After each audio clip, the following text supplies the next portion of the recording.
ছিলেন। আমরা অত্যন্ত গর্বিত, কারণ আমরা আমাদের আরববাসীর পক্ষে রয়েছি, আমরা ফিলিস্তিনের পক্ষে রয়েছি।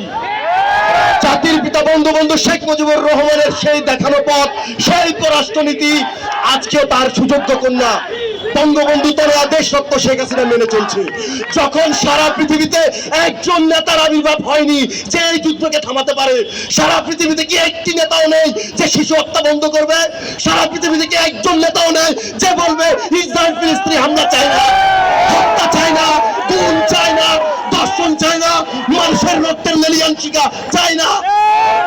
তখন বাংলাদেশের মতো একদম ছোট্ট দেশের একজন প্রধানমন্ত্রী, যিনি দেশের মানুষকে ভালোবাসতে সারা পৃথিবীর মানুষকে ভালোবাসা শুরু করেছেন, শেখ হাসিনা বলছেন তখন, সংগ্রামী ভাই বন্ধুরা, আমরা জানি না আন্দোলনের মডেল কেমন হবে, আন্দোলনকে দমনের মডেল কেমন হবে, কিন্তু মার্কিন যুক্তরাষ্ট্র একটা নতুন নীতি শিখিয়েছে আমাদেরকে, কিভাবে একটি সৎ আদর্শবান আন্দোলনকে ধ্বংস করা হয়, কিভাবে যারা ন্যায়ের পক্ষে কথা বলে, সত্যের পথে কথা বলে, তাদেরকে পুলিশি নির্যাতনের শিকার করতে হয়, কিভাবে বিশ্ববিদ্যালয়ের শিক্ষক শিক্ষার্থীদেরকে বেতরফ পিটিয়ে তাদেরকে অ্যারেস্ট করে নেওয়া হয়।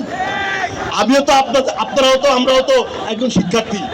আজকে বিশ্বের যে কোনো প্রান্তে কোনো শিক্ষার্থী সত্য ন্যায়ের কথা বলবে, তার উপরে নিপীড়ন চালানো হবে, তাদের পক্ষে বাংলাদেশ ছাত্রলীগ কথা বলবে, তাদের পক্ষে ঢাকা বিশ্ববিদ্যালয় সহ সারা বাংলাদেশের শিক্ষার্থীরা কথা বলবে। অনেক হয়েছে আল্লাহ, শান্তির কথা বলে যারা শান্তি মিশন চালায় তাদের আবার বোধোদয় ঘটা দরকার।